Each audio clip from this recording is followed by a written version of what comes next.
Ladies and gentleman, ಬೆಳಗಾವಿಯಲ್ಲಿ ಮತ್ತೆ ರಾಜಕಾರಣ ಗರಿಗೆದರಿದೆ. ಲಕ್ಷ್ಮಣ ಸವದಿ ಅವರು ಹಾಕಿರುವ ಪಟ್ಟಿಗೆ ರಮೇಶ್ ಸೈಲೆಂಟ್ ಆಗಿದ್ದಾರೆ.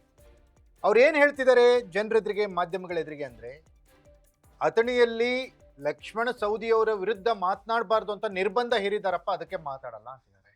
ಹಾಗಾದ್ರೆ ನಿರ್ಬಂಧ ಹೇರಿದ್ಯಾರು? ಅವರ ವಾಕ್ ಸ್ವಾತಂತ್ರ್ಯಕ್ಕೆ ಯಾರಾದರೂ ನಿರ್ಬಂಧ ಹೇರಕ್ಕಾಗತ್ತಾ? ಅಥವಾ ಹೇಳಿರೋ ಮಾತನ್ನ ಕೇಳುವಂತಹ ಮನಸ್ಥಿತಿಯವರ ರಮೇಶ್ ಜಾರಕಿಹೊಳಿ ಅವರು ಯಾಕೆ ಸೈಲೆಂಟ್ ಆಗಿದ್ದಾರೆ? ಹಾಗಾದ್ರೆ ಯಾವ ರೀತಿಯ ಒಳೇಟಿಗೆ ಲಕ್ಷ್ಮಣ ಸವದಿ ಅವರು ಕೊಟ್ಟಿರುವ ತಂತ್ರಕ್ಕೆ ರಮೇಶ್ ಜಾರಕಿಹೊಳಿ ಸೈಲೆಂಟ್ ಆಗಿದ್ದಾರೆ? ಹಾಗಾದ್ರೆ ಹೊರಗ್ನವರು ಅನ್ನುವ ವಿಚಾರ ಅಥಣಿ ಜನರಿಗೆ ಏನಾದರೂ ತುಂಬಾ ಪ್ರಭಾವ ಬೀರ್ತಾ ಇದೆಯಾ? ಹಾಗಾದ್ರೆ ಗೋಕಾಕ್ದವ್ರು ಬಂದು ಅಥಣಿಲಿ ಮಾತಾಡಬೇಕು ಅನ್ನುವಂತಹ ತೀರ್ಮಾನಕ್ಕೆ ಅಥಣಿಯ ಜನ ಬಂದಿದ್ದಾರಾ? ಹಾಗಾದ್ರೆ ಏನಿದೆ ಎಕ್ಸ್ಕ್ಲೂಸಿವ್ ಸ್ಟೋರಿ? ನೆಲ ಜಲ ಭಾಷೆಗಾಗಿ ಪ್ರಾಮಾಣಿಕ ಪತ್ರಿಕೋದ್ಯಮ, ನಾನು ಹೇಮಂತ್.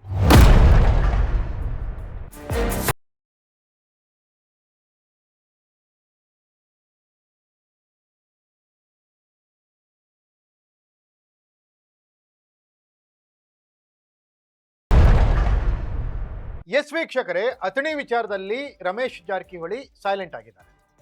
ಅವರೇ ಬಾಯಿ ಬಿಟ್ಟು ಕೂಡ ಹೇಳಿದ್ದಾರೆ, ಇಲ್ಲ ನನಗೆ ಮಾತನಾಡಬೇಡಿ ಅಂತ ನಿರ್ಬಂಧ ಹೇರಿದ್ದಾರೆ, ಹಿತೈಷಿಗಳು ಹೇಳಿದ್ದಾರೆ. ಯಾರು ಹಾಗಾದ್ರೆ ಹಿತೈಷಿಗಳು? ಇವರ ರಾಜಕೀಯ ಸಂಘಟನೆಗಾಗಿ ಬಿಜೆಪಿಯ ಸಂಘಟನೆ, ಬಿಜೆಪಿ ಪಕ್ಷವನ್ನ ಬಲವನ್ನ ಹೆಚ್ಚಿಸ್ಲಿಕ್ಕೋಸ್ಕರ ಅವರು ಪ್ರೆಸ್ ಮೀಟ್ ಮಾಡಿ ಕಾಂಗ್ರೆಸ್ ನಾಯಕರ ವಿರುದ್ಧ ಮಾತನಾಡಿದ್ರೆ ಯಾಕೆ ಇವರ ಹಿತೈಷಿಗಳು ಮಾತನಾಡಬೇಡ ಅಂತ ಹೇಳ್ತಾರೆ? ಹಾಗಾದ್ರೆ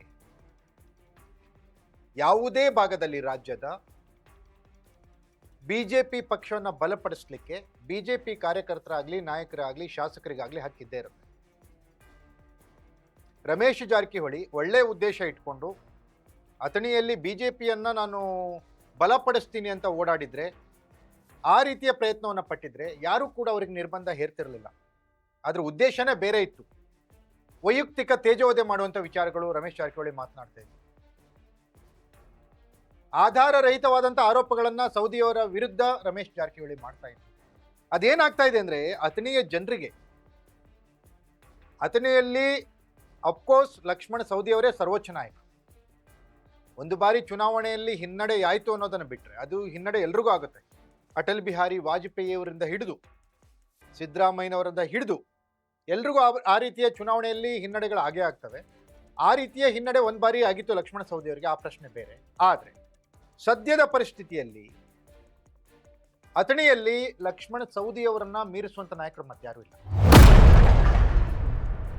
ಈಗ ನಮ್ಮ ಹಿತೈಷಿಗಳು ಅಥಣಿಯಲ್ಲಿ ನಾನು ನಿರ್ಬಂಧ ಮಾಡಿದ್ದಾರೆ. ನನಗೆ ನೀವು ಮಾತಾಡೋದು ನಾವು ಮಾತಾಡೋದು ನಿಮ್ಮ ಪರವಾಗಿ ಅಂತಾರೆ. ಅದಕ್ಕೆ ನಾನು ಮಾತಾಡೋಂಗಿಲ್ಲ. ಆದರೆ ಒಂದು ಯಾಕಪ್ಪ ಒಂದು ಪದೇ ಯಾಕಂದರೆ ಇಲ್ಲಿ ಅಥಣಿಯಲ್ಲಿ ಮಾತಾಡ್ರೆ ಹೊರಗಿನ ಅನ್ನೋಕೆ ಮಾತಾಡೋದು ಬಿಟ್ಟಿದ್ದಾನೆ. ಯಾಕೆ ನಾ ಬರೀ ಹೊರಗಿನ ಅನ್ನೋದ್ರಿಂದ ಅದಕ್ಕೆ ನಾವು ಮಾತಾಡ್ಬಿಟ್ಟಿದ್ದೇವೆ. ಮಹೇಶ್ ಕಮಟಳ್ಳಿ ಅವ್ರನ್ನ ಇಟ್ಕೊಂಡು ರಮೇಶ್ ಜಾರಕಿಹೊಳಿ ಏನಾದರೂ ಮಾಡೋಣ ಅಲ್ಲಿ ಅಂತ ಓಡಾಡ್ತಾ ಇದ್ದಾರೆ. ಅದು ವೈಯಕ್ತಿಕ ಜಿದ್ದು ಬಿಟ್ಟರೆ ಅಲ್ಲಿ ರಾಜ್ಯದ ಅಥವಾ ಆ ಅಥಣಿ ಕ್ಷೇತ್ರದ ಜನರಿಗಾಗಿ, ಅಥಣಿ ರೈತರಿಗಾಗಿ, ಅಥಣಿಯ ಬಡವರಿಗಾಗಿ ಏನಾದರೂ ಅನುಕೂಲ ಆಗುತ್ತೆ, ಲಾಭ ಆಗುತ್ತೆ, ಏನಾದರೂ ಯೋಜನೆಗಳನ್ನು ತರೋಣ ಅನ್ನುವಂಥ ಮನಸ್ಥಿತಿ ಇವ್ರು ಯಾರ್ದೂ ಇಲ್ಲ. ರಮೇಶ್ ಜಾರಕಿಹೊಳಿ ಆ ರೀತಿ ಯೋಚನೆನೂ ಮಾಡಲ್ಲ. ಲಕ್ಷ್ಮಣ ಸವದಿ ಅವ್ರನ್ನ ಸೋಲಿಸ್ಬೇಕು ಕೊಟ್ಟವರು ಅನ್ನೋದೊಂದು ಅವರ ಒಳಗಿನ ಉದ್ದೇಶ. ಆ ಉದ್ದೇಶವನ್ನು ಇಟ್ಕೊಂಡು ಹಲವಾರು ಬಾರಿ ಹಲವಾರು ವಾಗ್ದಾಳಿಗಳನ್ನು ಲಕ್ಷ್ಮಣ ಸವದಿ ಅವರ ವಿರುದ್ಧ ರಮೇಶ್ ಜಾರಕಿಹೊಳಿ ಮಾಡಿದ್ರು. ಆದರೆ ಅದ್ಯಾವುದಕ್ಕೂ ಅಲ್ಲಿ ಜನ ಸೊಪ್ಪಾಕಿಲ್ಲ. ರಮೇಶ್ ಜಾರಕಿಹೊಳಿ ಅವರು ಹೊರಗಿನವರು, ಗೋಕಾಕ್ದವ್ರಿಗೆ ಅಥಣಿ ಒಳಗೆ ಏನಿರುತ್ತೆ ಕೆಲಸ ಅನ್ನುವಂಥ ತೀರ್ಮಾನಕ್ಕೆ ಅಥಣಿಯ ಜನ ಬಂದಿದ್ದಾರೆ. ಅದೇ ರೀತಿ ಅಫ್ಕೋರ್ಸ್ ಅಥಣಿಯವರು ಯಾರಾದರೂ ಗೋಕಾಕ್ದಲ್ಲಿ ಹೋಗಿ ಏನಾದರೂ ಅಲ್ಲಿ ರಾಜಕಾರಣ ಮಾಡಿದ್ರೆ ಅಲ್ಲಿ ಗೋಕಾಕ್ ಜನರು ಅದೇ ರೀತಿ ಮಾತಾಡ್ತಾರೆ. ಅದು ಅಲ್ಲಿಯ ಜನರ ಸ್ವಾಭಿಮಾನ, ಅಲ್ಲಿಯ ಜನರು ಅವರ ನಾಯಕ ಅಂತ ಯಾರು ಇಷ್ಟಪಟ್ಟವರಿದ್ದಾರೆ ಅವ್ರ ವಿರುದ್ಧ ಯಾರಾದರೂ ಮಾತಾಡಿದ್ರೆ ಕೇಳಲ್ಲ. ಆ ರೀತಿಯ ವಾತಾವರಣ ಅಥಣಿಯಲ್ಲಿದೆ. ಹೊರಗಿನವ್ರು ಬಂದರೆ ಯಾರಾದರೂ ಅಲ್ಲಿಯ ಸ್ಥಳೀಯರ ಬಗ್ಗೆ ಮಾತನಾಡಿದರೆ ಅಲ್ಲಿಯ ಜನ ಅದನ್ನು ಕೇಳ್ತಾ ಇಲ್ಲ, ಆ ಮಾತುಗಳಿಗೆ ಬೆಲೆ ಕೊಡ್ತಾ ಇಲ್ಲ.